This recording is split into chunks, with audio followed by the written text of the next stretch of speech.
Picture this. You wake up tomorrow and America we know is totally turned upside down. Not in a scary way, but in a bold, eye-opening one. What if Black Americans weren't just 13% of the people here, but 60%? The big group in charge, the ones making the rules, building the culture, and holding all the power. But wait, here's the big twist that will grab you. Would Black folks really be the ones calling the shots? Or would the same hidden forces still control everything from behind the scenes? Think about Election Day in this new world. The president is a smooth-talking Black leader from Atlanta, talking about fixing past wrongs, making things fair, and starting a fresh cultural wave. Crowds go wild, with braided hair and bright kente cloth outfits, holding flags that mix the stars and stripes with red, black, and green colors. But look closer at who gives the money for the campaign. Tech-rich folks from Silicon Valley, mostly still white or Asian, pouring in tons of cash. Wall Street bosses, looking the same as always, making secret deals. Is this real Black power, or just the old system with a new look? We're diving right into a wild what-if that makes you rethink race, power, and what America means. What happens if the roles switch? Does unfair treatment based on race just disappear, or do new bosses show up, with some Black people on top while others still struggle? Hold on tight. By the time we're done, you'll wonder who truly runs things in any country. Let's turn things around and see what happens. First up, politics. In this flipped America, Black voters are the key in every important state, from Georgia all the way to California, now spots known for Black success. Congress has 70% Black members. New laws get passed fast. Strong programs to help underrepresented groups. Real changes to how police work, and making Juneteenth the main national holiday instead of the 4th of July. But this is where it gets really interesting. Who pays for these politicians to run? In the real world, money speaks louder than anything else. Big companies step in, still run by worldwide big shots who don't care much about race. Imagine a Black president approving a plan for money to help everyone, but it's weakened by people lobbying from drug companies and tech giants. All of a sudden, power isn't about your skin color. It's about owning shares in companies and hiding money overseas. Would a Black majority break down the whole money-driven system? Or would rich Black people, like super versions of Oprah Winfrey or Jay-Z, turn into the new bosses, keeping all the wealth for themselves while talking about coming together as one? You might say, no way. With most people being Black, we'd change all the rules. That's a good thought. But let's look at the next part, the economy. With Black people as the majority, businesses owned by Black folks would grow huge. Think of tech spots like in the movie Wakanda, but in real places like Detroit. Fashion worlds in New York using fabrics from Africa. Jobs would increase because rules focus on putting money back into neighborhoods. Still, let's be real. World trade doesn't look at who's in the majority. China would still control how things are made and shipped. Banks in Europe would hold the loans. What if other countries take advantage of any splits? Picture fake online accounts from Russia starting fights between Black people from Africa and those whose families were slaves here long ago. Or rich oil people from Saudi Arabia giving money to Black leaders who put business first over helping regular folks. So who's really in charge? The everyday people spending their money, or the unseen forces of global money moving things around? Now, let's talk about culture. Hollywood becomes Blackwood. Big movies have Black stars as the heroes, with music from artists like the next Kendrick Lamar. Apps and sites push content that's all about Black life first. No more pushing white beauty as the best.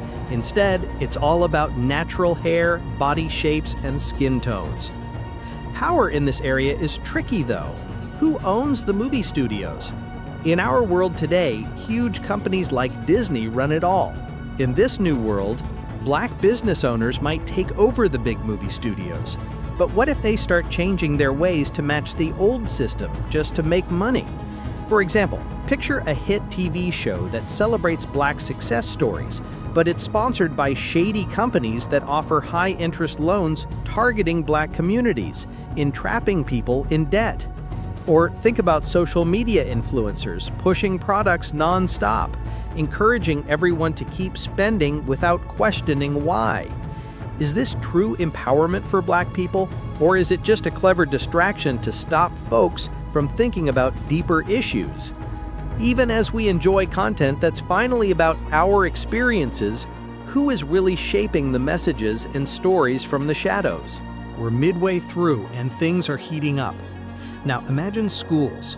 Classrooms begin with lessons on great African empires, not the usual tales of Columbus and explorers. Discussing race and history is routine.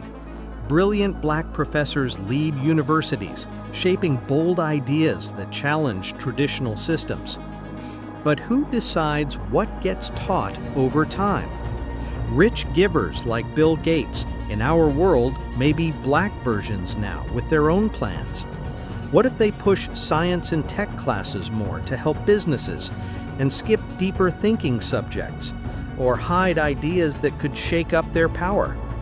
Power moves from clear race issues to fights over money and class inside the Black group. The rich send their kids to top schools changed to fit them, while regular schools fall behind. Does this remind you of something? It's the old setup, but with different faces. To make this hit home, let's meet some made-up people. First, Jamal. He's a regular guy, a Black worker in a factory in this mostly Black Ohio. He votes for better things, loves the cultural changes, but his boss, a Black company head, sends jobs to other countries where it's cheaper. Jamal speaks out, but the news calls him a troublemaker. Is he stronger because of the majority, or still stuck under the rich few? Then there's Michaela, a smart Black business starter. She makes a big app company, but to grow it, she teams up with investors who aren't Black and want to run things their way. Winning feels good, but she wonders if it's worth it. These tales keep you watching because they show our own world's problems in a fresh way, like looking in a mirror. Here's the fifth scenario: justice and law. Jails transform into rehab centers focused on healing, not just locking folks up. Police become true community protectors, diverse, transparent, and answerable to everyday people. But power can twist anyone, right? What if a Black-run Justice Department overlooks elite crimes while slamming down on street-level stuff? Or Black-owned prisons cash in on the same broken system they once battled against? Here's the massive takeaway. In this Black majority America, true power isn't tied to race at all. It's all about wealth, networks, and massive institutions that cut across colors.